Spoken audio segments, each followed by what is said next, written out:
So someone told me that the anime girl body pillow that I bought isn't a girl.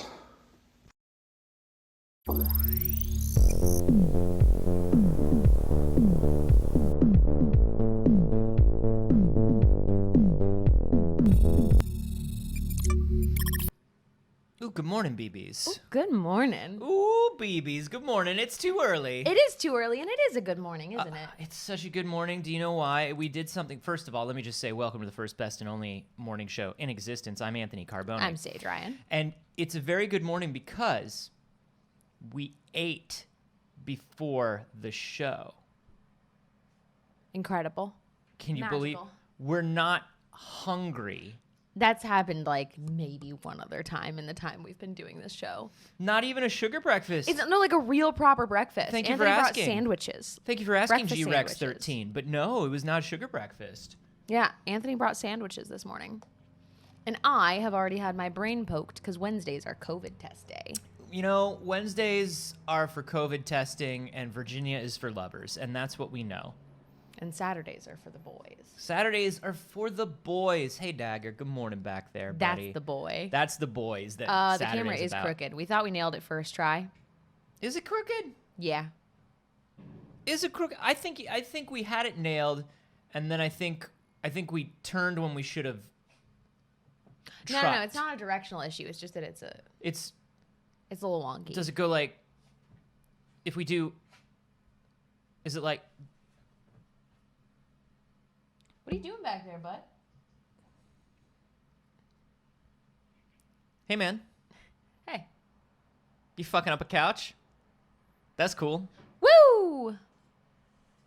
Well, anyways, good morning, everyone. Happy Wednesday. Happy Wednesday. We're glad that you're here. Thank you for being up. It is, of course, exactly 8 a.m. here. It should be exactly 8 a.m. where you are if time is working accordingly. Be a problem if it doesn't, and you should alert the proper authorities. Maybe the time variance authorities. Hey, You know the time variance authorities from the TV show Loki coming to Disney Plus? Okay. Yeah. You know? Yeah. Because guess what happened this morning, Tell me BBs? what happened this morning. Literally right before we went live. Could you be quiet out there? We're making the only morning show in existence. Yeah, right? We got some Loki posters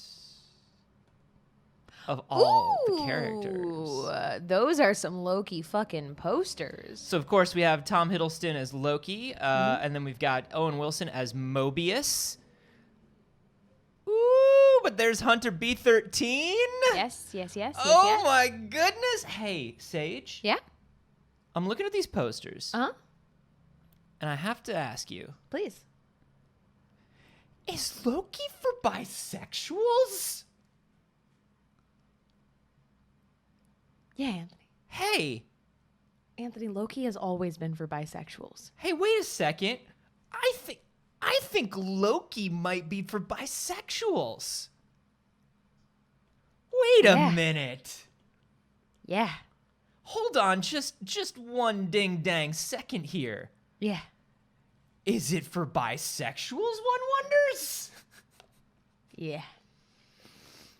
I love Loki. I love that they finally feel like they can lean into that. Yeah, absolutely. I mean, here's the thing. Loki as a character has always been. Always. Always been for the girls, the gays, and the theys. Quite simply. But I love that they now for the Disney Plus show, they're like, let's actually lean into that energy. Yeah. It's hard to lean into that energy when you've got Thor and Steve Rogers and Yeah. and Tony Stark running around and you got to share time with them. Right. But now all the time in the world for that weird energy. That good weird Loki energy. Yeah, Marvel has everything for me. Tony Stark is for my daddy issues, and Uh-huh. Loki is for everything else. They wrapped it up in 2, huh? Yeah, that's it. They got it in 2 there. Yeah, no, yeah. I love it. Yeah, that's it. Yeah, it does have something for everyone. It really does. It's the gift that keeps on giving. Just on Monday we were talking about how it gave us Angelina Jolie in just a pure white bodysuit with the longest whitest mane. She looks amazing. At the same time it gave us Kumail Nanjiani In a dance number. in a dance number in a tank top. Thank you. Marvel really does have something for everyone, and it's just a beautiful thing to see. What a beautiful world to live in. Loki is, of course, premiering in 2 weeks. Oh my God, I can't wait. I'm so fucking excited. Here's what I can tell you. We're definitely going to review that first episode of Loki for the patrons. Oh, you right. Oh, we definitely are. Oh, that's definitely going to be your bonus clip. Oh, you absolutely right. We're going to talk all We'll the be way doing through that in We're 2 gonna weeks. talk. We'll give a big ol' spoilery review of the first episode, like we did for WandaVision, Oh, yeah. which we did not do for Falcon and Winter Soldier. We didn't do that for Falcon and Winter Soldier, and I'm going to tell you why. The Falcon I and didn't Winter, watch it. Falcon and Winter Soldier, Yeah, I will. great series. Great series. We do have a problem with Marvel's idea of government and military can't be bad. It's usually just one person in government and military that's making it bad. The system is beautiful and perfect, and there are really just the goodest boys trying to make the system work. But one mean man in the system is trying to mess up the system for everyone. And it's like, Yes. And sometimes now they make that mean man a lady just so we think that's not the story over and over again. It's the story over and over again. Anthony watched Falcon and Winter Soldier. I watched it all the way through. It is anti-government in some ways, but it's not in others. It's very much not in others. I will say the thing that I liked about Falcon and Winter Soldier is they did tackle the issues of race very well when it came to Sam becoming Captain America and his reasons for not wanting to become Captain America. Okay. That I think was very good. However, a lot of hoorah, we're gonna save the government. Don't worry, everything's gonna be fine. Didn't like that. Did like Baron Zemo though. All right. But Loki is about all the weird stuff that we enjoy. Loki is just time travel and alternate realities, and like even Owen Wilson is kind of like doing it for me in these posters. I'm gonna be honest with you. For the first time ever, Owen Wilson could kind of get it. Like, No, I'm with you. Like, I it's looked weird. at that and I was like, and he's just in like this brown bureaucratic suit but there's something. I mean, obviously there's some Marvel retouching and makeup going on, but also like, has Owen Wilson just aged into his weird face? I kind of think that Owen Wilson has kind of aged into it. He's not as like gangly and awkward anymore. He doesn't look like Shaggy from Scooby-Doo. Yeah, you remember Owen Wilson, they were really trying to push as, and it was working for a while. Yeah. Owen Wilson was like Romantic lead. leading man dude. Yeah. And I was always like, It could be the haircut. That helps. I don't know. And I liked it because somebody less than symmetrically perfect being Hollywood leading man is We great. love. Gives me real throwback to the 70s and 80s golden era of film kind of things. Mm-hmm. But now I do believe his weird face could get it. Yeah. As Tom in the chat said, from Shaggy to Daddy. And like, yeah, that's kind of it. Oh wow. I didn't even recognize him, but I also have face blindness. Oh, yeah, wow. I mean, it doesn't. I have such a weird tie on. Oh wow. Also in the poster, Marmaduke though, is such a large dog. I will say in the poster he's not like, you can't hear his voice. Yeah. And like, look, I don't want to be an asshole. There's no judgment for that. It has nothing to do with his ability to be a leading man. But no, when you can hear his voice, it might undo it. Oh wow. How'd Marmaduke get so big? He was supposed to be a regular You dog. sound like a combination Oh, wow. of Owen Wilson and who's the woman? My face is frozen. I just got it done. Yes, Jennifer Coolidge. Yeah, you sound like a combination of Owen Wilson and Jennifer Coolidge Thank you. when you do it. Thank you. That's the kindest thing anyone's ever said to me. Yeah. Voices are important, right? Yeah, voices are important. So that started off our morning pretty well. That just dropped today before we did the show. Today, those sweet new posters. Look forward to watching the show and talking with you all about it. I'm finally awake to catch this show, and God damn it is way too early. Hi, Paul. Hi, Paul. It's good to see you. Congratulations on being awake. It's exactly 8 a.m. Should we get into some games? Let's get into some games. Let's get into some games. Hey, y'all playing that Dead by Daylight update? No. Y'all gonna be on that Dead by Daylight update? You've never played, right? I mean, You tried it? I think I've tried it. I think Okay. Yeah.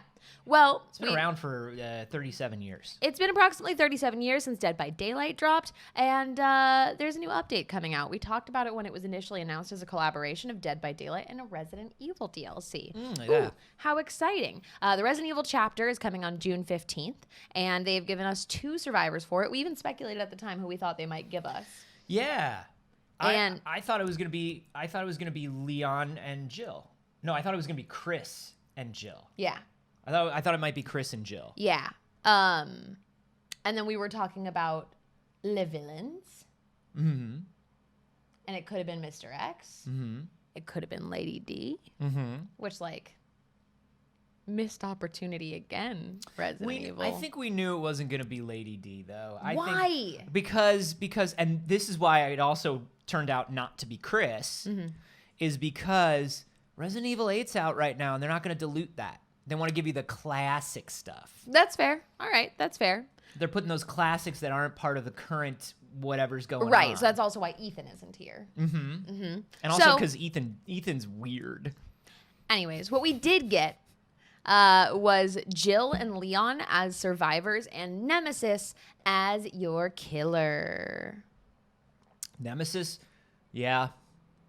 That's fun. That's stressful. It's always stressful. Nemesis Nemesis is- following you is always stressful. Nemesis is so stressful.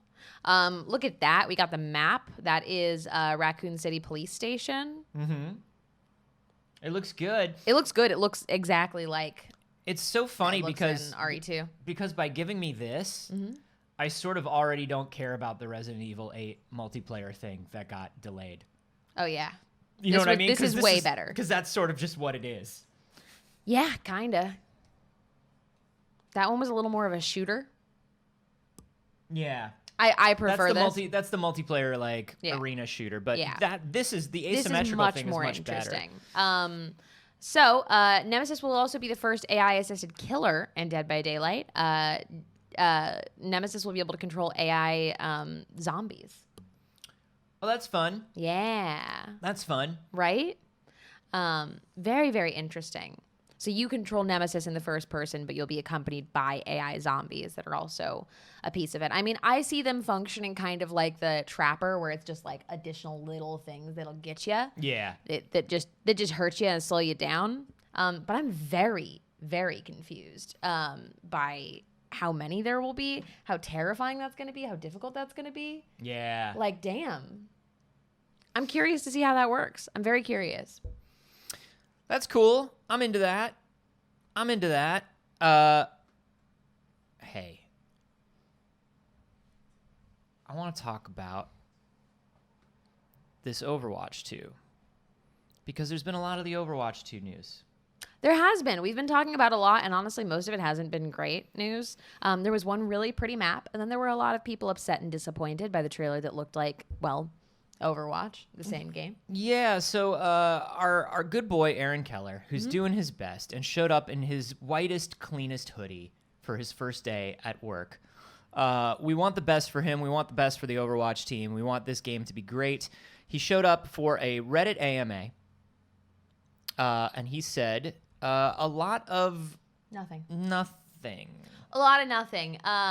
When asked if there was going to be a beta, he said almost definitely. Okay. When asked about various features, he said, if I knew when, I couldn't tell you. If I told you, I'd have to kill you. About when the beta could potentially come out. That's fun. It's fun in a way that is not giving us any information that we want. Yeah, there's some mystery feature that Blizzard's He said a very large feature will be announced in the time frame between soon and really soon. Yeah, very So set too your much watches to say. that. Anything definitive, but really soon perhaps puts us in the range of 1 to 3 months, guessing by PC Gamer. Essentially, he answered like no actual questions. Yeah, we had we also had John LaFleur, the technical director. He popped into the AMA,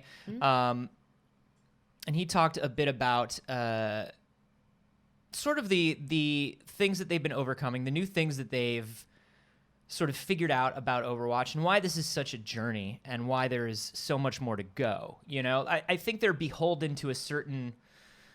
We talked about this. They're beholden to a certain promotional schedule now. Yep. Whether they want to be or not, and it's got to be tough on a development team. But he did say that PvE has allowed us to look much more into how our environments tell our story. So we've added many features that help with that. In addition, we've added many optimizations, better lighting, new features, better directional sound, and new effects for many weapons. So a lot of the directional audio, which is a huge deal when you're in a multiplayer PvP. You want to hear where everything's going. Absolutely. So directional audio has been highly updated. I have a feeling this is one of those things that doesn't look like a 2.0 when you're watching it on a video. But I have a feeling the game feel of it is probably going to be very different when you're playing it. Yeah, I could see that. To me, what all of that said was we thought maybe we should make the game better. Yeah. I mean, that's the thing is it's in ways. It's tricky. At a time that is coming for a game you will play that is released when it is released sometime. And he's not wrong. And he's not lying. Right. So there you go. Yeah. I mean, I guess the bar is pretty low there. It's been a rough week for Overwatch. It has been a rough week for Overwatch on a week that should have been a really lovely week for Overwatch. But, you know, it's all business, baby, and we are a business show. We are, of course. And we understand how these people is being forced into business. Right. We get it. Yeah. Another company that's been releasing little tidbits of information, teasing some stuff. Okay. Yeah, go on. Sega. I want to talk first of all, because you're about to get into something big that I think is very cool. But I want to talk first of all about the 30th anniversary of Sonic trailer they released. Did you see this trailer? Mm-mm. This was a trailer that we've just gotta. This is a trailer that they released that says nothing about what they're gonna do for the 30th anniversary. It was very much like, you know, like one of those truck company commercials, like a Ford commercial that runs during the Super Bowl, when it's like Ford's been helping your family haul the happiness of your memories for 30 years across the great American experiment. You know, like that sort of shit, where it says nothing but, hey, you know us, we're Ford. Yeah. They released a Sonic the Hedgehog 30th anniversary trailer that was exactly like this. And it has no information in it. You have to mute that all the way. I don't wanna. I don't care. I don't think we're gonna get hit for this. If we get hit for this, I owe you a Coke. What music is it? That doesn't. No. It's all original trailer audio. I owe you a Coke. A Coke is not enough to make up for the channel getting a strike, Anthony. We're gonna talk over it too.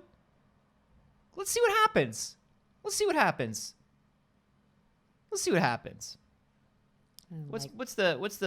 I didn't like Coke that much. What's the audio on my laptop? Great. That's perfect. Fine, I'll give you a little bit. You can have a little as a treat. Life is not a game. At least that's what they tell us.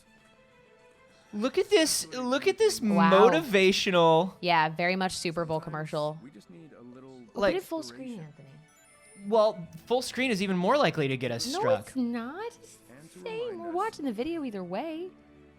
that together nothing can stop us. This Like- is very odd. Who is this for? Who is this for? And then Sonic gives a thumbs up on the lunchbox. I don't understand. She draws Sonic fan art for DeviantArt now. It's so incongruous. That guy gets pushed into the mud by other children, and he sees 16-bit rings on the ground. Thank you. Hey, that girl grew up to do Thank you Sonic for fan being art. there Step of the way. every step of the way. 30 years. What is this? What are they doing in the grocery store? I don't. What is this? You know, that's unnecessary. And- I couldn't tell you who it's for because it's not for kids who want to play Sonic. It's not for adults who grew up playing Sonic. But they think Maybe it it's is. for parents. They think it is for adults who grew up playing Sonic. We're adults that grew up playing Sonic. This is a joke. It's really weird, and what's crazy about it is nothing is announced, nothing is talked about. But they released it literally the same day they released the news that you're about to give. Okay. So why wasn't that part of the trailer? Why wasn't that, all in one announcement? So the announcement that we are giving is that Sega is holding a Sonic the Hedgehog showcase, a digital showcase on May 27th, so tomorrow, all of his own for his 30th birthday, and they say there are going to be new projects, partnerships, and events that they'll be announcing. Now we know we've heard rumors of the Sonic collection that's been accidentally leaked by stores. Yep. We've heard that there is a large AAA Sonic game in the works. It's been in the works since 2019 at least. So should there be good stuff? Have they talked about anything specific for this, or They said they promised to reveal a plethora of upcoming projects spanning the Sonic the Hedgehog franchise and beyond. Which, like, also, and beyond, you said it's just Sonic. What do you mean and beyond? and beyond? What they mean is they're bringing back Mario and Sonic something. eSWAT. Oh? They're bringing back eSWAT for the Sega Genesis. Congratulations, everyone. We made it. The most recent Sonic releases that we got were Mario and Sonic at the Olympic Games, Tokyo 2020. Things that did not age well. And Team Sonic Racing. Which a lot of people love, and I refuse to play because Sonic doesn't need a car. Most recently, the core game was Sonic Forces and Sonic Mania back in 2017. Oof! You want to talk about 1 year that encapsulates the highs and lows of Sonic the Hedgehog. It's the year that Sonic Forces and Sonic Mania came out in the same year. It's interesting that they're not talking much about it.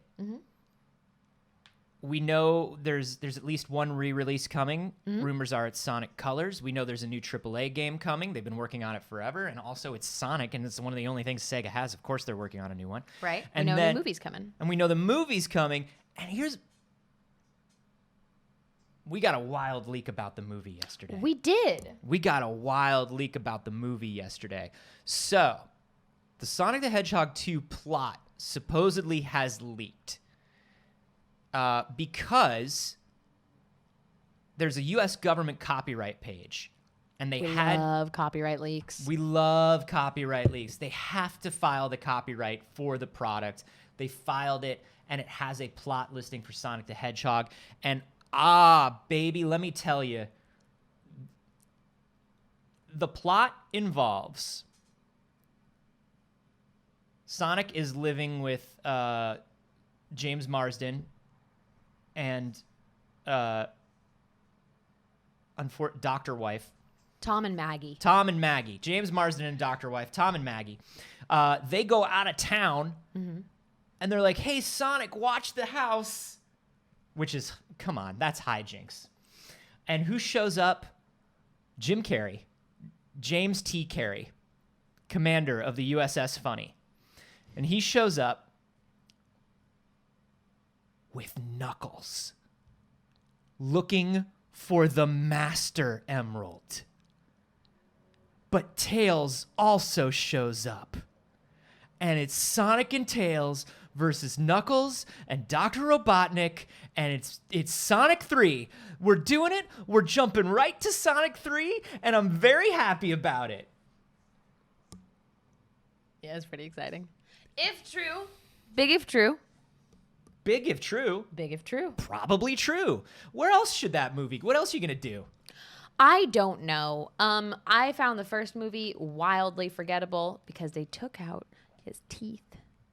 Yeah, I wanted him to have the weird teeth and face. Give him back his teeth, you cowards. I wanted him to have his weird teeth and face and eyes. Give me Sonic with big ol' human teeth. His strange human eyes that Give were me staring, Sonic goes to the dentist. asking to be murdered through those weird human eyes. Yep.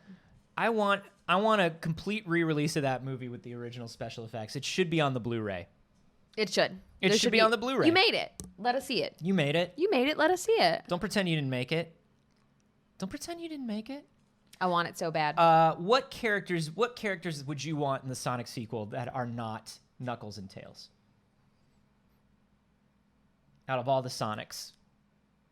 Are you a Shadow fan? You're an edgelord. Rude. But yeah.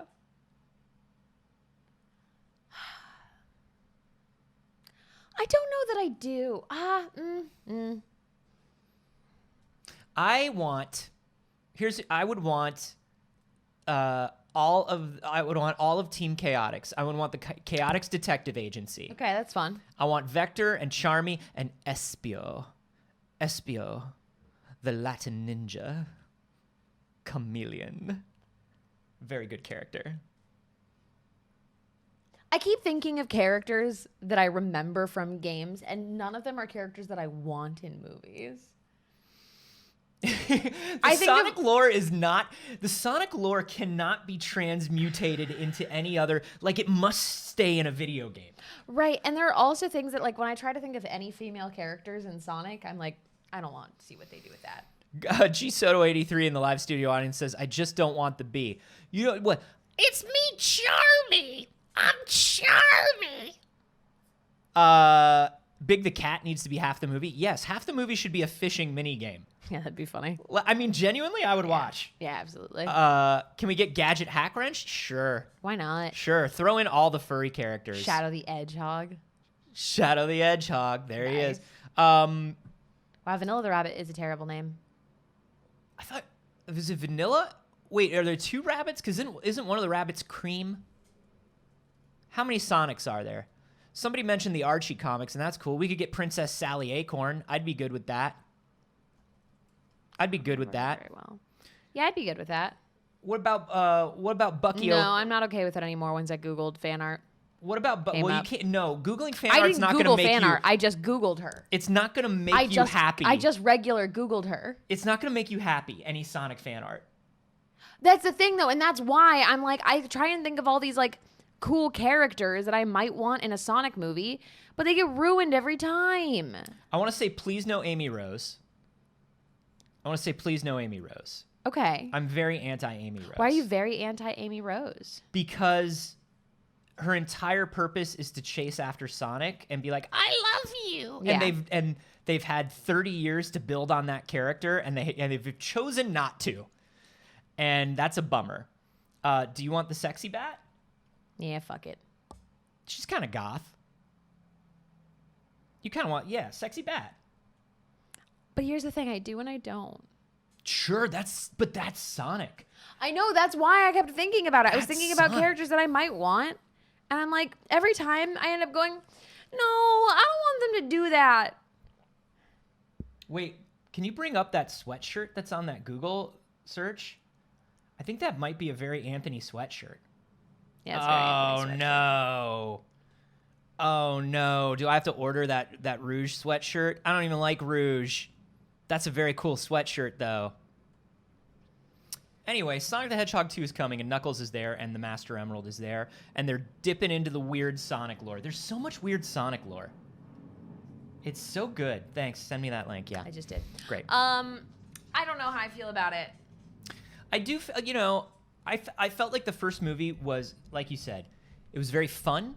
It was not extremely memorable. Right. But everybody was having a good time working on it. Sure. It was not a bad film by any means. It was a nice family comedy. It was. No problems with, and in the scale of video game movies, fun and inoffensive is like top tier. That's like S-rank video game. I can agree with that, absolutely. You know, so Yeah. I'm ready, and I think they needed to do this first one where it was just wacky zany hijinks with Sonic and his buddy James Marsden.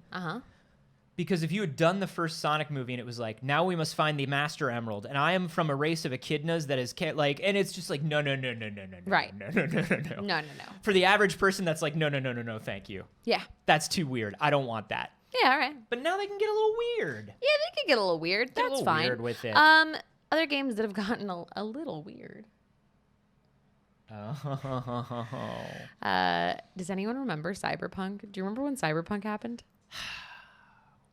We don't want to be a CD Projekt Red show anymore. We had to be one for so long. We did have to be one for so long. And for a while, we were excited to be. We wanted to be for like a couple weeks before. Yeah. Remember? Well, we all did. We all wanted to be We a all CD Projekt wanted Red to like show. Cyberpunk. CD Projekt Red has said that they still have no idea when it's going to come back to the PlayStation Store. They have Good. no idea when Cyberpunk 2077 is going to be able to come back to the PlayStation Store. Good. Sit in your office with your bonus tokens and think about what you've done. This was a comment that was made to investors. It was picked up by VGC. Saying he wasn't aware of when Sony would allow the Polish studio to put its RPG back in its storefront. The only listing available at the time of writing is still a separate landing page for refunds. When Sony you is look up still Cyberpunk giving 2077. refunds. Yeah. And he is not aware of when that situation might change. We are still in discussion. With every patch, the game gets better and there is visible progress. But as we said, the decision is an exclusive decision of Sony. So we are waiting for the information about the fact that they took the decision to bring back this game. Let me tell you something about Sony. Sony's got a long memory. Sony's got a long memory. Sony is like an elephant. Sony never forgets. Sony never forgets. And let's remember that Sony PlayStation exists solely because they were mad at Nintendo. Yeah. You know what I'm saying? Right. You wrong Sony, you burnt. Yep. You burnt. And I think it's going to take a while. Do you know what I think we'll get Cyberpunk back in the store? What? CD Projekt Red is going to have to release their next game. That game will have to do well. Yeah. And Sony then will want money from it. Sony Yeah. will put Cyberpunk. Sony will be like, okay, the new game did good. Cyberpunk can sell too. Yeah. Maybe. You think? Because that's going to be a ways out. Maybe. I'd like to see it beforehand because that would mean that they have fixed the game so Right. much Yeah. that Sony could not deny it. Yeah, but they haven't fixed. The problem is they didn't fix the game. No, sometimes Anthony. the police officers still float. Yeah. They just float around T-posing. Mm-hmm. And cars can just fall out of the sky. Honestly, it was, ACAF. All cops are flying. all cops are flying. Honestly, and I know I keep saying this, I think it was a better, more interesting game when it was broken. I loved running around and watching all the broken shit happen. And once the shit got a little less broken, and I'm not saying that's good, and I'm not saying you should buy it, and I'm not saying they should have released it that way. Right. I'm saying it was funnier and weirder. I agree with that. But we love a broken game. Like, y'all know if you've been here for a while, Anthony and I love janky broken games so much. But I want to pay $5 to $15 for a broken game. And I wanted to support the 1 to 5 people that made a broken game. Yep. You know? Right. We're doing our best. We want Calico is what we're saying. We're saying it's Calico or nothing. Right. We're saying if not Calico, make your fucking game work. And I'm fine with Eurojank, but Cyberpunk went beyond Eurojank. Oh, way beyond it. So much. Look, Cyberpunk is still available. You just can't have it from the PlayStation Store. You cannot have it, but you can still get a refund apparently. Good. You know where you could play your broken ass game of Cyberpunk. Where can you play your broken ass game of Cyberpunk, Anthony? You could play it on your personal computer, but you know what the problem with a personal computer is? What's the Saige? problem with the personal computer? Too heavy. You've got to carry that CRT monitor and the tower with the turbo button. Yeah, for when you want to go and play at your friend's house. Yeah, you've got to get a special thing to carry it for the LAN party. Yeah. It's PC gaming will never be portable, and that's the problem. But wait. What if somebody could make PC gaming portable? What? Imagine a PC that you could bring with you anywhere. I can't. Brought to you by the Valve Corporation. Valve, we used to make video games. The Steam Pal is coming. Steam Pal is so cute. Now that is the project That's the title right code now. name. That's the code name for it. It is not officially titled the Steam Pal. If you but I think hope it is. Steam Pal and you immediately think Game Boy, that's exactly what they want you to think. Over the last year or two, really, there's been an explosion in palm top and portable form factor PCs. Everything from tiny little handhelds for just classic emulation up to something like the GPD Win systems that are like just serious, real motherfucker little tiny laptops that you can play PC games on. They're getting big, but they're still niche. Yes. Because right now, the way margins and manufacturing work and the size of the market that wants it, it doesn't make sense for a large PC manufacturer to create one of these palm top systems. No. And so that's why most of them you see on Kickstarter, or you see Chinese companies coming out with them. You buy them on like AliExpress. But if Valve gets into this space... That's very, very interesting. So Steam DB operator Pavel Jundik, I'm probably saying that incorrectly, spotted the change in Steam's code this week, which pointed to a new device named SteamPal. The name is derivative of a previously discovered code term Neptune, good name, which began appearing in September of last year and came with Neptune-optimized games. Very, very interesting. So it's clear that in the Steam store, they've been working behind the scenes on optimizing games for some kind of portable console, PC. I think it's really cool. Somebody was bringing up in the... Gatsby brought up, I'd have more confidence in this if their mobile app hasn't sucked since inception. But that's the trick. It's not. It's a desktop. It's a desktop. They are getting around... And the desktop's great. They're getting around their janky mobile app by not making the mobile app the focus anymore. So yeah, talking about these sort of things that are already out, right? Yeah. So the biggest ones are like the GPD company. They make like the Win systems, the Win 2, the Win 3, which is coming out. They look like this, right? So we can assume that the Steam Pal will look something like this. Yes, now it even says something like that in here. Yeah, so this is you can slide that monitor up, and there's a full keyboard underneath. Alienware showed off the Alienware UFO. But it was just a proof of concept right now. They have not released it. Exactly, but it's showing that people are thinking about getting into this. And I want it. Here's the Aya Neo. Here's the problem. And the Aya Neo is so cool looking. It's so cool. But here's the problem, and our good friend Mike Goochman Twitch in the live studio audience said, these things are so niche and expensive. But the second Alienware says, or Valve says, here's the reference, or we're going to build the first generation of this hardware. Then people are able to recreate it at an affordable price point. And Valve is also able to buy those parts at such a huge quantity that they then get the discounts that these smaller companies can't get. Right, these niche companies that have been making it. So it's very, very interesting. What would the price to performance ratio need to be for you? That's tough. Honestly, like, I don't need to be able to run my highest, like, I don't need to be able to run Cyberpunk 2077. No one can, so that's great. Right.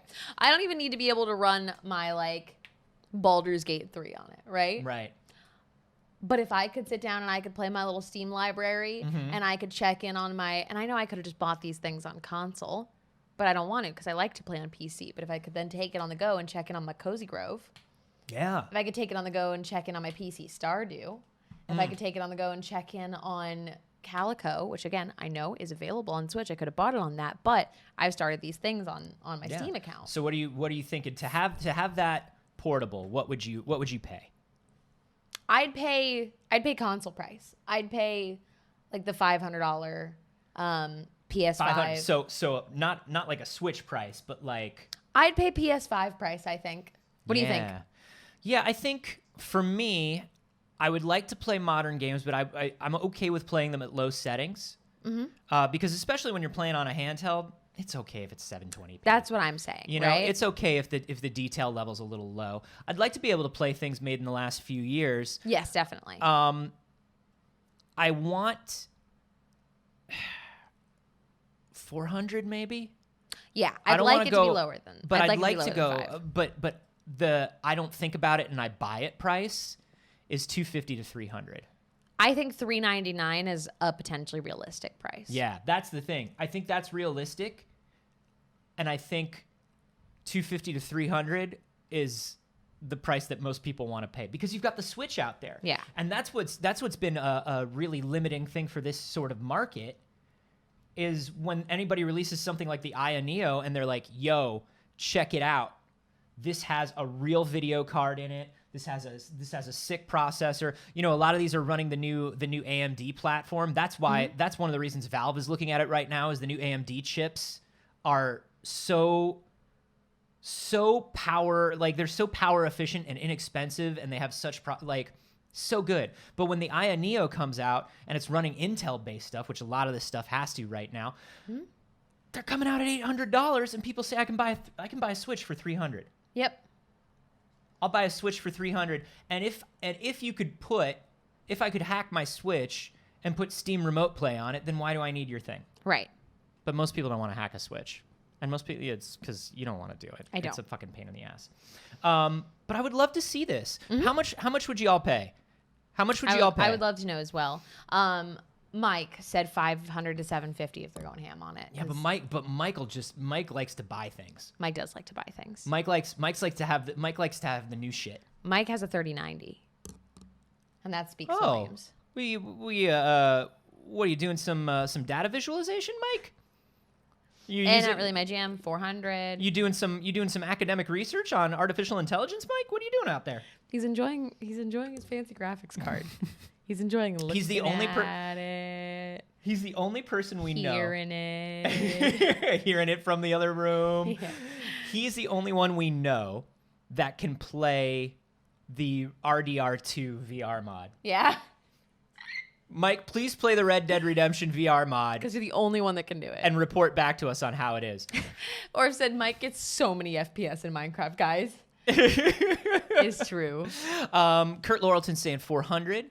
As Joriel's saying 400 to 500. Yeah, I would definitely, if it came out at that $399, I'd buy it immediately. Now, Callan Roar says something interesting. If it comes with a dock similar to the Switch, 500. The nice thing about a dock is it's literally just a USB-C with DisplayPort. Yeah. That's your dock. That's So easy. There would be a lot of like really inexpensive and cool aftermarket docks. And at first, I was like, if I wanted to sit down somewhere, I would play on my PC. But you do this a lot. You run your PC to your television.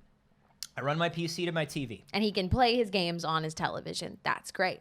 My PC is on the opposite side of my apartment. I cannot run it to my television. Yeah. So this would allow me to do that. And that's very good. That's very good. I also, listen, bathtub gaming, it's taking the world by storm. You should be playing games in your bathtub. You should be relaxing and enjoying some video games. And when I do that with PC games, I have to do the Steam remote to my little handheld boy. And it would be much nicer to be running it locally. And sure, I could get a 20-foot cable, but that means if like I need to adjust anything or like I'm like running back and forth between rooms, no, I'm not. I'm not doing it. Here's the thing about the 20-foot cable in the other room. I've done that. I did that at my last place. Mm-hmm. You always say you're going to unhook the cable, but you just wind up with a 20-foot cable on your floor. Yeah, no thanks. I'm gonna take a big pass on that. If this thing comes out, whether it sells well or not, just by making a reference hardware platform. Yeah. I think Steam and Valve can push the handheld PC market forward. Because the other great thing is if the screen is big enough on these things too, they are good for a little bit of productivity as well. Yep. You can do a lot on them. Yeah. They're a whole fucking PC. Right. Kind of nice. I could see a big market for those. I'm very intrigued. You listen. You pair that up with a lot of those nice new USB-C portable monitors that are real slim and tiny, and a nice travel keyboard and mouse. Not only do you have like a travel battle station, you have a travel workstation. I don't travel a lot anymore, but I used to, and I feel like travel's coming back now that we all have our Tenactin sprayed. Yeah, I've been looking. I look at flights, and I go on like those flight sites. I go to like Expedia. The old flight sites. The old flight sites. I go to like the kayaks and the Expedia, and I don't pick a destination. I just look at flights. Yeah. I just let it tell me what flights cost and where I could go. What's maybe. inexpensive right now, and have I ever been there? Where could I go? And the answer is no to everywhere. No to everywhere. I haven't been like anywhere. I've been to a few places, so I'm like. there's a site, we've talked about this, I think. There's a site that I check every Monday. They update every Monday to let you know if foreigners are allowed in Japan yet. Yeah. But The hey, answer is no. bring your little We're getting there. Palm Top PC. On that plane? On that plane. Definitely bring a power adapter with you. And you're good, baby. You're good. Yep. You sure are. I'm excited about this stuff. I'm excited about it. I'm excited for the technology. Competition is going to breed innovation. Competition is going to breed innovation. We've got another piece of business news. Should this be up? You hate this. Should something be up? Anthony? In the middle of the show? I don't know. That's not no. That's wrong. I don't know. I'm just saying. What? That says check in with Fess. Yeah, are we checking in with Fess? Like, you know how Streamlabs works. You use it. I didn't. I did. Okay, but let's. I did not know that the donation thing was going to say check in with Fess. Sure. There's no way I could have known that. Yeah, but if we didn't set it up in advance. Oh, I don't know. I'm just seeing. You could do it in the studio mode, so you don't just show random sources. Oh, is this the only way to do it? I hate this. I guess it's up. Remember when you said should it be up, and I said you hate this? Yeah. You were right. Yeah. I mean, we could check in with Fess if you all want. No, we can't. Yeah, I'll check in with Fess. Give me $50 right now. I'll check in with Fess. Speaking of technology, Yeah. back to the segue I was making. Oh yeah. Good. That was a good segue. It was. It was really good. I'm sorry. That was a great segue. In a recent DARPA study, researchers at the University of Central Florida had time on their hands. Shocking, I know. Hey, as somebody who went to the University of Central Florida for a year, there's no science going on over there. They've created an AI. Science of butt chugging. Gross. They've created an AI that is able to detect sarcasm. They ran it through a whole bunch of tests. bet. It would have gotten that. You think? I mean, it's 80% effective when scrolling through Reddit, and it was 90% effective on Twitter. Hey, then how come other people on Twitter can't understand sarcasm? It's almost as though they're acting in bad faith. Right? That's so weird. Hey, if an AI can get when I'm being sarcastic, why can't you? Or can you, and you're choosing not to? Seems interesting. Seems interesting. Hey, you know what's the least funny thing on the planet? The fact that everybody's annoying me with this cup? What is this cup? I know I need to have the cup up to get the donations. These are just bits. Why the physics? That's so physicsy. Anyway. Never mind. No, go on. No, I can't. No, please. I'm going to talk about anything else. We can move on. There's an AI that detects sarcasm. It's funny. It was 80% effective on Reddit because Reddit's a drier social setting. People do seem to, number one, be a little more kind of like you said, dry or serious on Reddit. But also, when people tend to be sarcastic on Reddit, it's also a much more subtler sarcasm. Yes, because we've learned on Twitter that we absolutely have to make it very clear we're being sarcastic. Yeah. Or else somebody's going to be like, "Nyeh." They're going to be like, that's not right. You said an incorrect thing about a game. You almost have to say joke. Sarcasm incoming. Right. Then say a sarcastic thing and then say end of sarcasm. Right. Like if I say something sarcastic about a video game, it's, that girl doesn't know video game. Ooh. I'll say... I can't say a single joking incorrect thing about a game. Your whole Twitter feed is incorrect things about games and pop culture. Yeah. I love to lie about games and pop culture. I can't. I host things for Lucasfilm, and all I post is misinformation about Star Wars, and I never get any shit for it. And if I were to post one of those, someone would be like, I'm not a Star Wars fan, actually. I wonder why. And I wonder why this AI can do it. It's so interesting.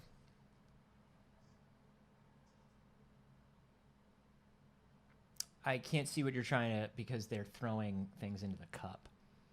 Oh, there it is. When does the cup fill and when does it empty? Is there a system for it?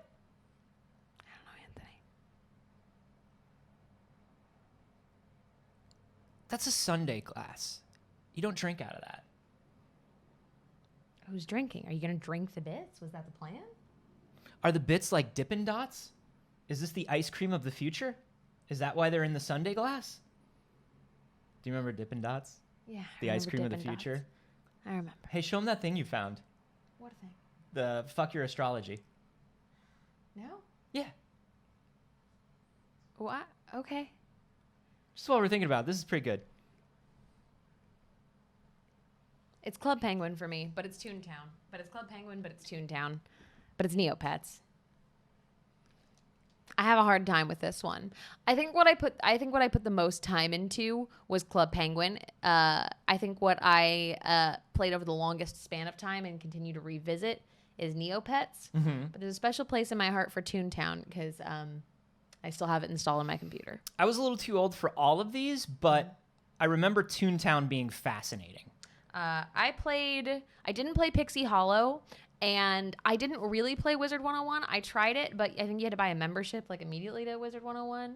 And my mother was not going to do that. I had like a Club Penguin membership, and I had Webkins, but you needed to like prove that you were going to play it. Dagger's a Neopet. Hey, buddy. He could also be a Webkins. See, I feel like I had graduated up to a slightly higher, because I was probably playing like Maple Story when this stuff came out, which is like a little bit more like traditional game. But I remember Webkins being in stores. I think I bought like my little sister or my niece a Webkins for her birthday because I was fascinated by the nerdiness of it. Yeah. By the here's a stuffed animal with like some sort of digital connection. We were not used to things being in the world and online. Yeah, it had a little code Yeah. that you would get to, and you go and you enter it, and then it shows up in your thing, and you get a little room for it that you decorate. It was pretty wild I to played me. it. I was just thinking about that. I think Neopets is the best. Neopets is probably the best, and also they'll get rid of your body thetans. They will. They'll 'cause take your Neopets- e-meter reading. I don't know. I really think Club Penguin might have reigned supreme for me. That's definitely what I played the most. Like, I was very, very into Club Penguin. Club Penguin, to me, looking at it from the outside in, seemed like a safe child version of Habbo Hotel, a little bit. Yeah. Yeah, it was. Because I think at that point I was messing around with Habbo Hotel. Mm-hmm. I wasn't laundering any money, unfortunately. I wasn't that smart. I wasn't scamming people in Club Penguin. I wasn't scamming people until I got to MMOs. Like, I wasn't a piece of shit until I got to the dreaded Yeovil. Tell me about scams. Tell me about a scam you would run. They're really, really basic. Yeah. In any sense, okay, I don't condone this. I'm going to start out by saying she this. was a child. I was like 13 or 14. In Yeovil specifically, it was a Facebook game. Okay. So you would have to make an additional Facebook account to have a really newbie account, showing that you're poor and you don't have any stuff because people can look through your inventory. Oh, this you were doing this. You would go on an incognito tab, so you could bring both of them into one room, and you could. One of two ways. There was double your money scams, which is just like exists in every online game in the world. There were like trade scams where you could be like, look, if you give me this, I will give you this. And then you watch it happen to another account. So then they walk up and do it and they give you a thing and then you just block them and it kicks them out of your home. Yeah. And you can just continually bring people in that will pay an entry fee to participate in something and then be immediately kicked from the building. And That's so rude. I understand. You were such a rude little shit. Yes, I was. Wow. I was also the kid that at Chuck E. Cheese, you know the shoe basketball? Yeah. I used to get into the shoe and just dunk baskets for people, but I would charge them 2 coins. Because they were afraid to do it. Correct. And I was also very small, so I fit in there. So I charge you 2 coins. You use 1 for the machine, and I pocket 1 because we were poor, and I didn't have a lot of tokens, and I wanted to play more games. So I would get you all the tickets. Can I tell you that when I was the game room ref, and I saw a kid like you running a scam, I fucking let it go. Hell yeah. I let it go. What are you gonna do that for an hour and get yourself a box of Gator Snaps? You're gonna be crushed by capitalism in 6 years. Yeah. Please, scam this game room. Please. I will allow you. I'll tell you this, whenever I was in an MMO or any situation like that, I'm always like unfailingly honest. I think I'm more honest in MMOs than I am in the real world because I'm playing a character that is a good hero. And so I'm like, I can't get a fucking rep for scamming people. Oh, that's the thing. In Yeovil, you weren't playing a hero. And that's what does it. Let me show you what this game looked like. But even then, I used to ascribe more. It's like the it's like the Scott McCloud thing that he talks about in Understanding Comics, where it's like you can put more emotion into a more basically designed character because the less human it looks like, the more you can put your own emotion into it. I mean, look, I would steal from that clown. Where in is the your hat. hero now? But I wouldn't scam from any of these people because I would look at their like. You wouldn't cartoon scam that characters. guy? Tell me you wouldn't scam that man in purple. Is that the pickup artist from the television series The Pickup Tell Artist? me you wouldn't scam the man with this mustache. Why did Yeovil only give you the tools to make douchebags? Because that was the aesthetic of the game, dude. Why was These are nightclubs. But those are like the douchiest people at the club, though. Wow. Tell me you wouldn't scam when you got here. God. The seniors were rough. Gatsby's right. That's rough shit. Lots of negging going on in there, says Flannel Fries. Yeah, probably. Oof. One day, on a Sunday, on One Time on the Internet, I'll tell the story of my Yeovil gang. Can we, that up in the upper left corner, that's Saige's character, the one that's just screaming Star Wars. They caught me.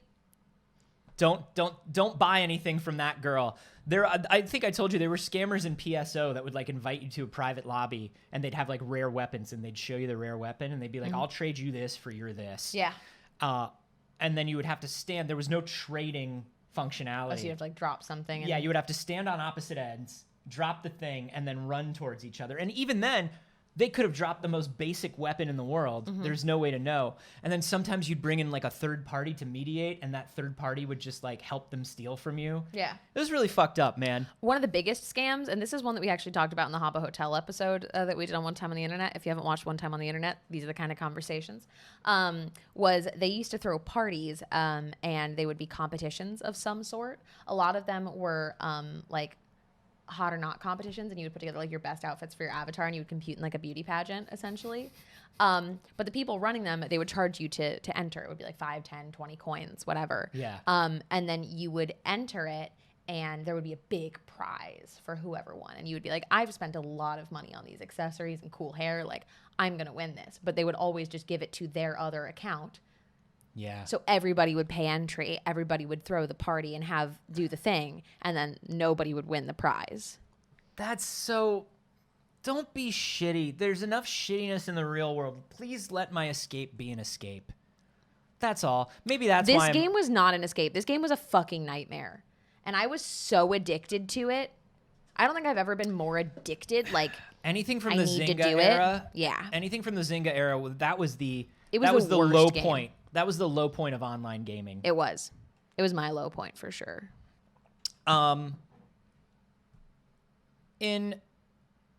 In other retro game news, in better retro game news, we all know that, oh God, we all know that it is the 35th anniversary of The Legend of Zelda. Not because Nintendo is doing anything about it, but because, I'm sorry, this just in, breaking news. Can you enhance that? So that's why they're all wearing fedoras. It's because they're the mafia.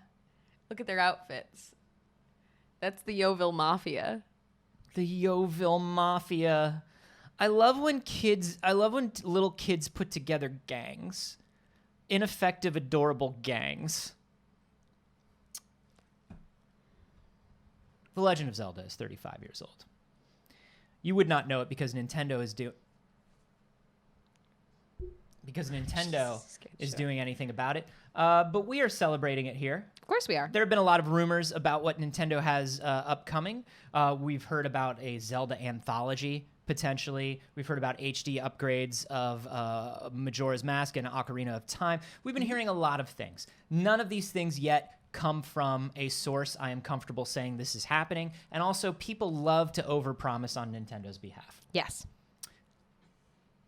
But another thing that's coming out, now that it's the 35th anniversary, a lot of old Zelda news, making of stuff, a lot of old sort of like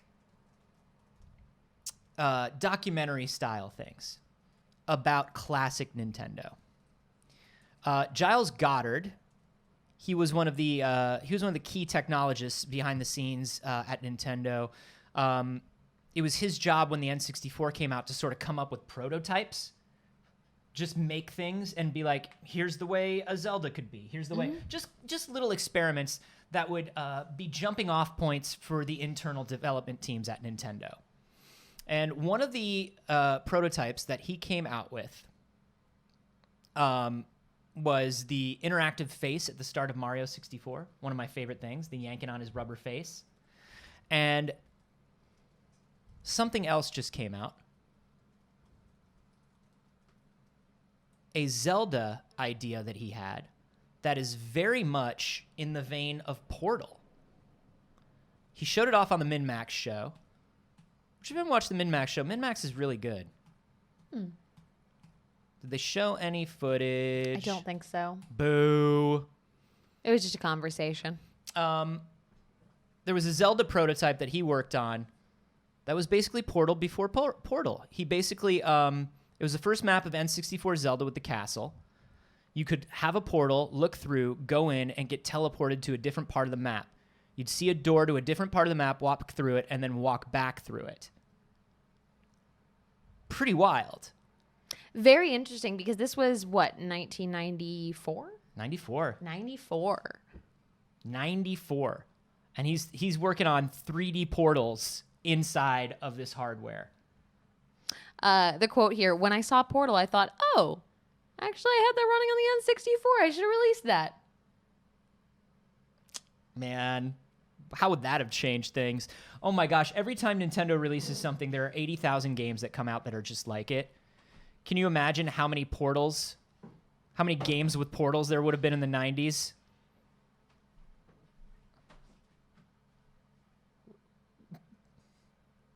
That's my gun. That's my gun. It's one of my favorite things. It's pretty cool. And it Portal Tennis, Portal Racing. he totally would have. People Yeah. would have done everything. I mean, even when Portal came out, you remember for the next few years, we had all of these first-person puzzle shooter platformers. Yeah. That were coming out. Portal 2 is a perfect game. And when they asked Min-Max, or when Min-Max asked Giles why he thought the ideas weren't used, like maybe they thought it couldn't work on a larger scale or blah, blah, he's like, no, they probably never saw it. He was like, I was just throwing so many prototypes at them. They probably just never saw it. That's fucking wild. Yeah, right? Nintendo could have had the Portal technology. Yup. That's a different timeline for sure. It is. I'm glad, and it's very rare that I say this, I'm glad we're in this timeline. Yeah. I love Portal. Portal is one of my favorite games. Portal and Portal 2. Portal 2 is so Portal 2 fucking is a perfect good. game. Portal 2 is a perfect game. And I'm glad that it worked out like it did. I'm glad that we didn't get bombarded by Portal technology games and instead got the Portal games we got. Yeah. Those are real good. There's that Eric Wolpaw, like very early 2000s Valve sense of humor that like is very unique to Valve. And a lot of people have picked up on that and ran with it. You know, you couldn't have the Overwatch heroes without the Team Fortress 2 heroes and their animated shorts. Yeah. And that's just a style of humor that Nintendo never would have latched onto. No, absolutely not. It definitely would have been very, very different. And our last piece of gaming news, there's always, literally always something to talk about in people cheating in first-person shooters. It's a time-honored tradition. To cheat in a shooter. To cheat in a shooter, to steal things from other children in Yeovil, cheating in games, goes back as far as 10 years ago. It does. Maybe even a bit longer. Wow. Right? I'm just gonna absolutely wild. Apex Legends, which introduced a 3v3 arena mode with season 9 in early May, have been having a little bit of struggle with the fact that people do be cheating. Cheating. It's very, very common. It's not necessarily your traditional sense of cheating, but it is the sabotage of leaving a team game early. Fuck you. Fuck you. For those who played Overwatch, you know that if you leave a match... Fuck everyone who does this. You know that if you leave, specifically in competitive, if you leave a competitive match, you are getting penalized. You are getting potentially paused and unable to play for a while. You can get banned for it. And I remember fucking just everybody who does this in every game. Mm-hmm. When Street Fighter 4 and Street Fighter 5 came out and they had their online modes, the number of people who just leave right before I fucking wrecked them. Right. You could do it to hate throw. that You can shit. do it as revenge. Somebody kills you, you leave as revenge. Very, hate it, very man. common to just throw because of it. It could just be rage. Some is just rage quitting and some is it just trolling. But essentially, people were having such a hard time with it that like no one was playing full matches because it's only a 3v3. When you're in an Overwatch match and you're 6v6, no longer, rip to 6v6 Overwatch, when you're in 6v6, it sucks to be down a person and you most likely lose, but it isn't like immediately fucked. Yeah. In a 3v3, you're not able to finish a round, right? So after a few bad rounds or after a few, deaths, people would often leave, and they have now ruled out a penalty system Good. to deal with people who leave in their new update. You Penalties get arrested in the real world. Correct. Penalties for abandoning games have been added to arenas. This is similar to the abandon penalty applied in ranked BR games. You can only get the penalty if you were in a full squad when you left. This doesn't apply to if you were partied with the leaver. You do still get penalized. In that case, this update will activate a warning for players who are about to leave a game in progress. The associated penalties will follow shortly after. We don't know exactly what the penalties are. They have some other things in this update that they did. But you can assume it's going to be similar. I haven't played the BR mode that they're talking about, so Apex players probably know what those penalties are. My guess is it's probably going to prevent you from entering another match immediately and potentially lower a rank score. I heard that they're going to, all of a sudden, out of nowhere, a dumpster is rendered on the map, and it gets set on fire, and your character is thrown into that dumpster, and the dumpster is slammed. And then that character burns up and is dead, and your new character has to wear a baby doll t-shirt that says cheater on the front, and then you have a tattoo on your back that says petty. And you just have to do it. And that is the penalty my ex-boyfriend deserves. Anyways. Dang. Cheater. Petty. Wow. That's games. That's games. We had a lot of movie news to get through and absolutely no fucking time. We've got no time. Literally no time. But there's a lot. But there's a lot of things. Let's just fire a few off, shall Yeah, we? let's go to the most important one first. Oh, good, Anthony. Thank you. Let's I'm go so to- glad that you went to the important one on this list. Let's go to the most important one first. All right, let's get there. What do we got, Anthony? Boss Baby 2's release date is moved up. You're going to be able to watch Boss Baby 2 on July 2nd instead of September 17th. It's a perfect film. It's a 4-quadrant movie. It's great for the families. That Boss Baby, he's the boss of everything. Oh, perfect. We've been hearing a lot of movie delays. This one's getting moved forward. How wonderful. Can't stop the Boss Baby. He's not going to get delayed. He's on a schedule. He's got a little briefcase. He's got a 3 o'clock he's got to get to. Hey, y'all remember Johnny Knoxville? Did you grow up on Jackass? Did it impair your judgment in many, many ways? How did you hurt yourself physically? How did you hurt yourself physically due to watching Jackass films? Because same. Or the show. Johnny Knoxville announced in an interview that Jackass 4 will be his last Jackass movie. He said you can only take so many chances. But most importantly, Johnny's style as a 50-year-old man, as Johnny moves into middle age, I am very into this. Unfortunately, due to everything that Johnny Knoxville has been through, he looks 75. He's Johnny Knoxville aged hard. Like when you just said he was only 50, I was like, what? He has a lot of injuries. He talks about how he'll in this interview, he talks about how he'll open drawers and there'll be like catheters left over. and there'll be like he'll find like old casts and like IVs and things like that because he had to have them in his house at all times. 50. The drugs were pickling them. Now that's Steve-O. Yeah, I mean, I don't know Johnny Knoxville's history with drugs, but he does not look like a 50-year-old man. He has a history of letting motorcycles fall on his crotch. Right. Like, that's going to age you. Yeah, that shit will age you. But the fact that there's a Jackass 4 coming, don't break him. He's so fragile looking now. Right?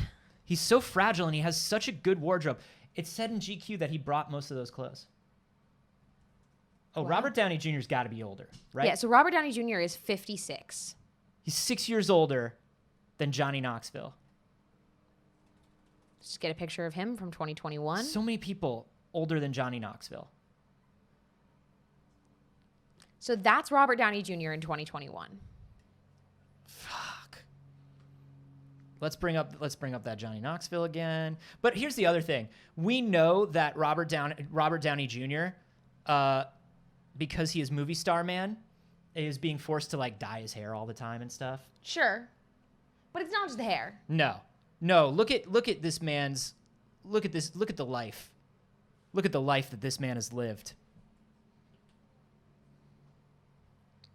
Whew. Who else? Guys, name another 50-year-old celebrity. Yeah, Lord knows we definitely have time for that. Y'all keep saying drugs are hell of a drug, but I'm going to tell you this. Robert Downey Jr. has done more drugs than anyone in the world combined. We know that Steve-O did a lot of drugs. We don't know that Johnny Knoxville did a ton of drugs. We know that he had a problem with alcohol for a little while. That's why I brought up Robert Downey Jr. specifically, because I was like, well, let's look at another celebrity that's done a fuck ton of drugs. Hey, everybody.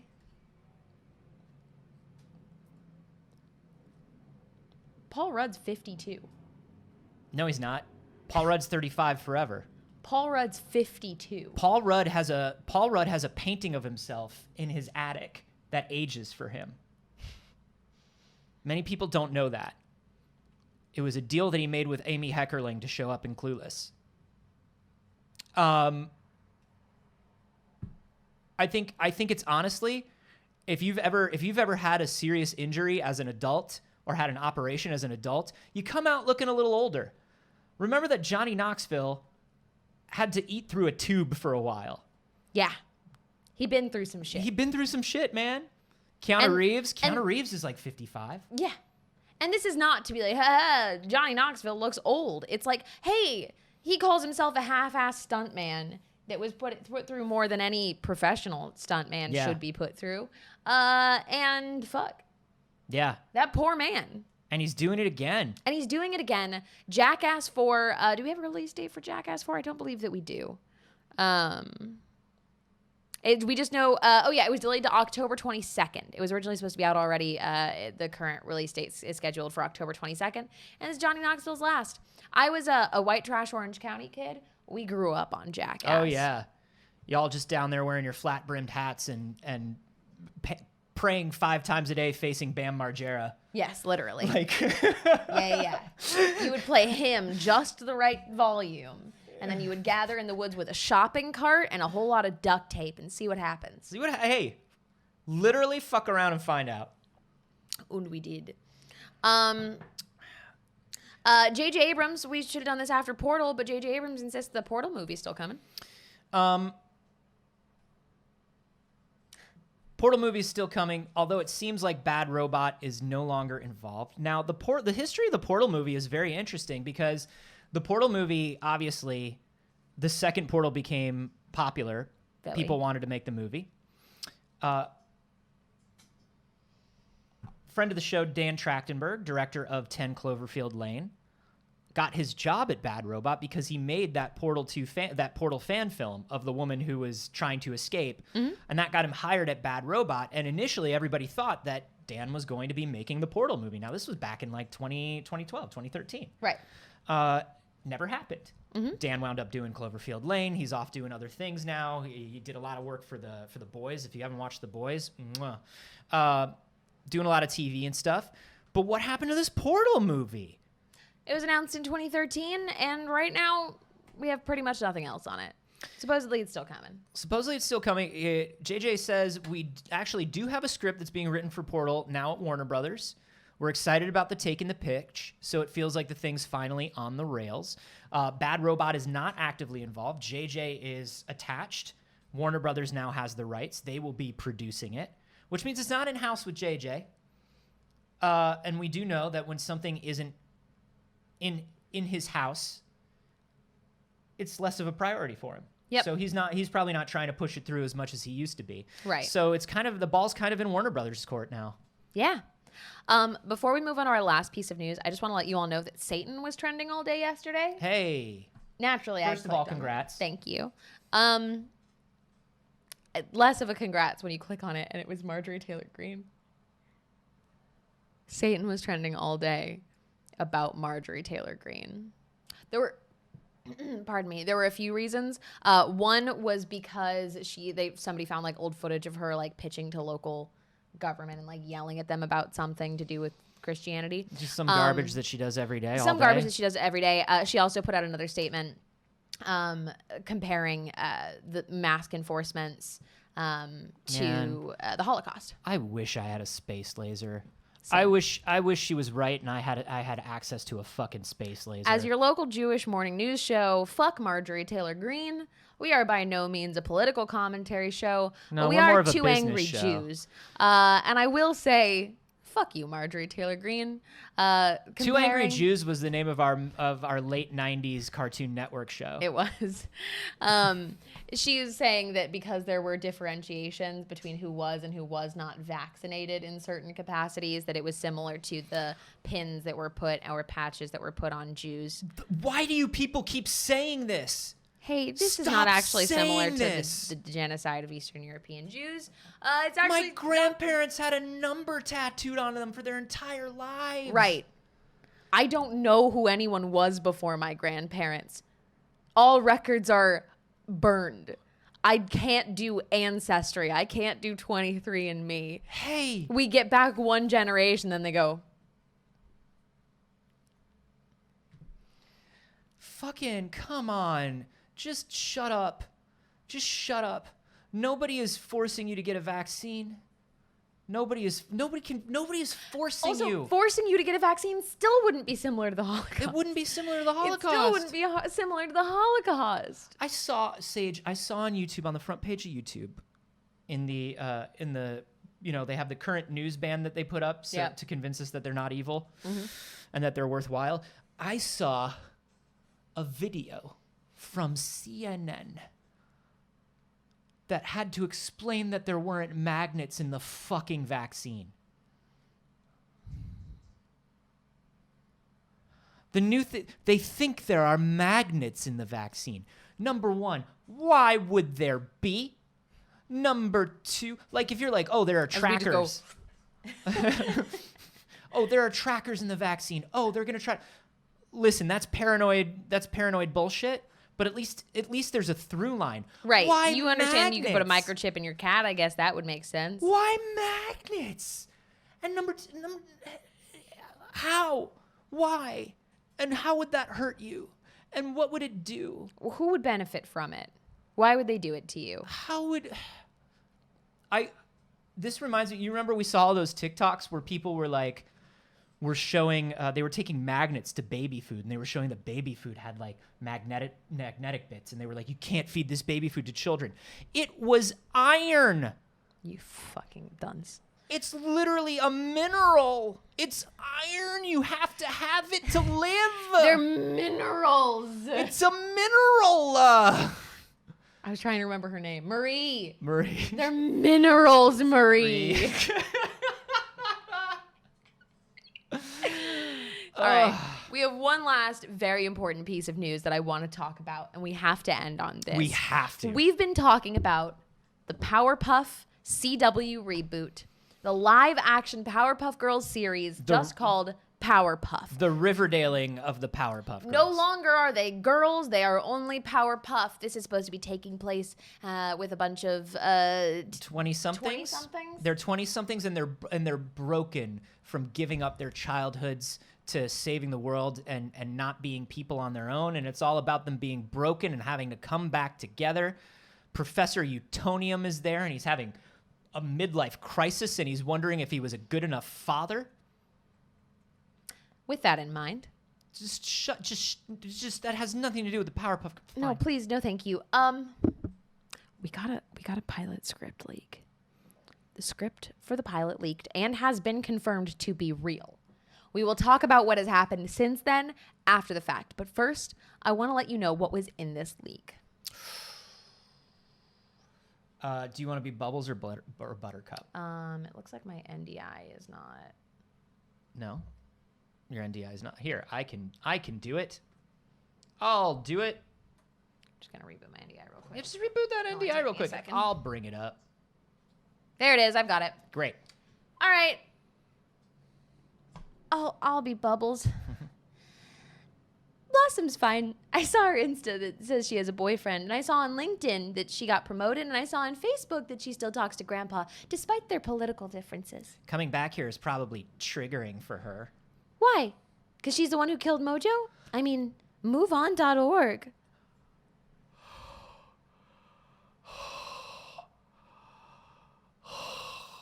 Hello, fellow kids. Bloss, wake up, or we'll leak your nudes everywhere. Worked on you once. Buttercup, trying to wake up her sister Blossom, says, "Wake up or we'll leak your nudes." The Powerpuff Girls have nudes. They're just ovals. It's just a picture of a nude oval.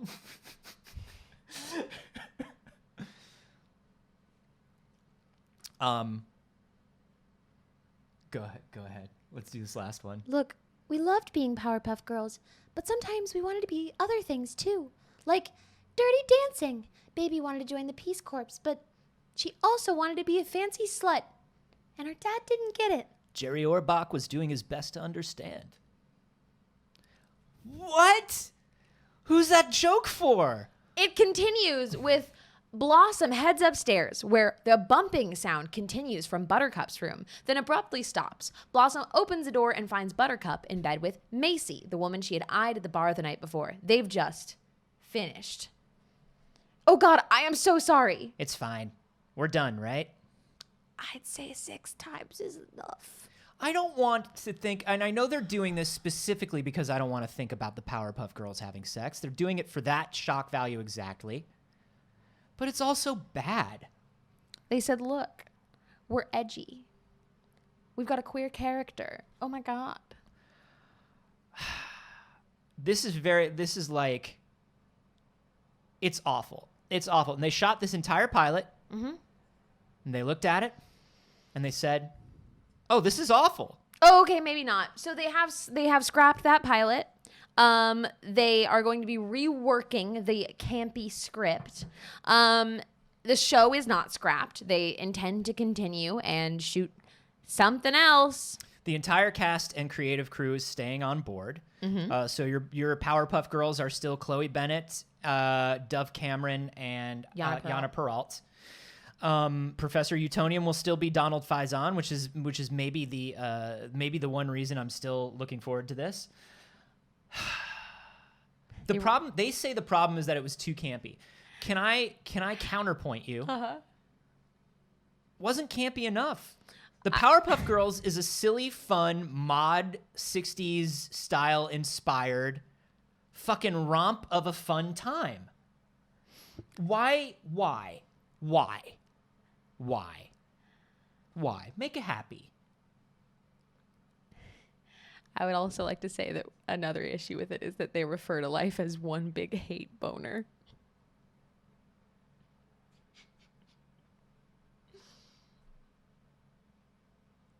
Which Powerpuff Girl do you think says that?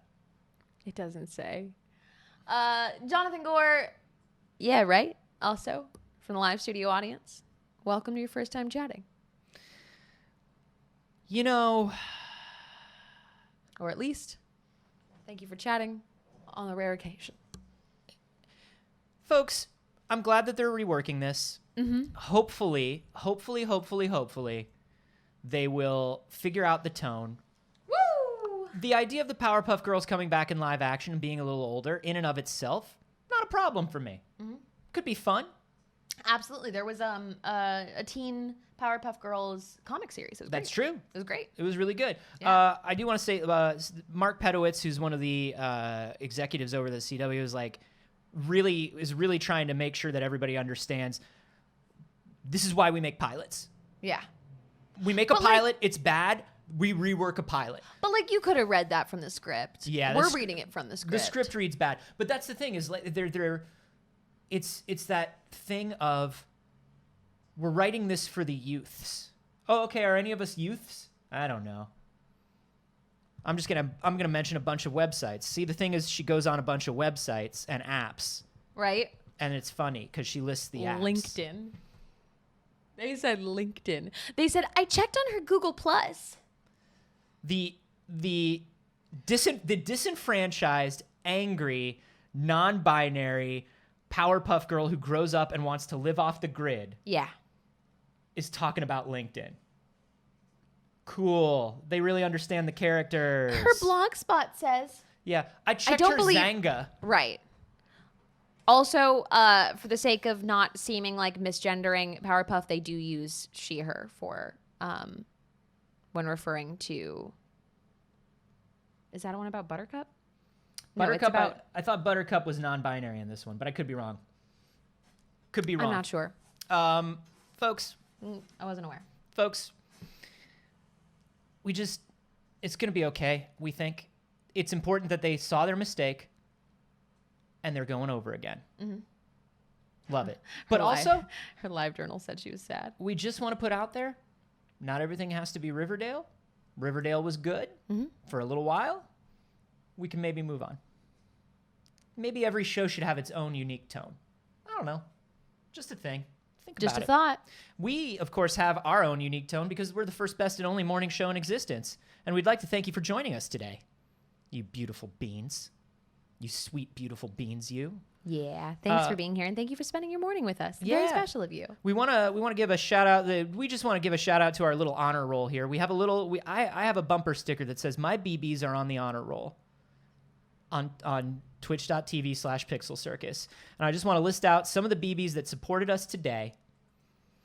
Little Brassy Atlas and Assassin Lard, thank you for the follow. Kurt Laurelton with the bits. Oh, there's going to be a lot of bits today because the cup's back. How dare you all.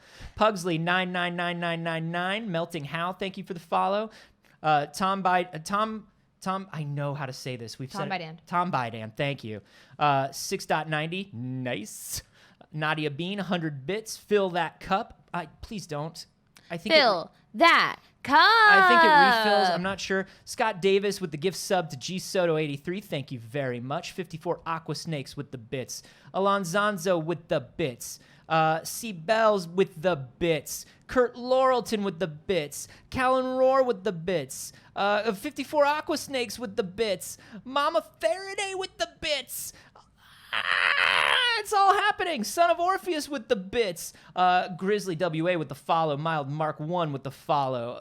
MWB with the follow. Inez Force. I'm sorry, but thank you for the follow. Sarah G 4000 with the follow. Thank you all so much for your support today. Hey, that's awesome of you. So cool. Thank you. We love you and we appreciate you. And we're so grateful that you show up and spend your mornings with us. Yeah, that's all you need to do. Don't worry, we read off this list. Thank you, of course, to everybody who donates and subscribes. But listen, we make a show specifically so people will watch and enjoy a show. Absolutely. So if you're doing that, you're doing more than we ever could have dreamed. So thank you for your support. Of course. We always want to shout out as well, though, the people that help us to continue to do this. So that's very cool of you. Thank you. Of course, we do an extra clip on the Patreon every week. But hey, you know how else you can help support the show? How? Other than just watching, How? which is great. You could tweet about it. You could post it on your social media. Wow. You can make a little clip so that other people, when they come to our page, see something cool that they might want to watch. Yeah. You can join the Discord and participate there. Stuff like that help us. Things like we're a business show, Yeah, you know? So like, I have my street hey, MBA. metrics that show that you care about the show and you want it to exist, help us. They go a long way. So we love you and we appreciate you. Thank you for being here. We do the show every Monday, Wednesday, and Friday at 8 a.m. whenever 8 a.m. occurs, of course.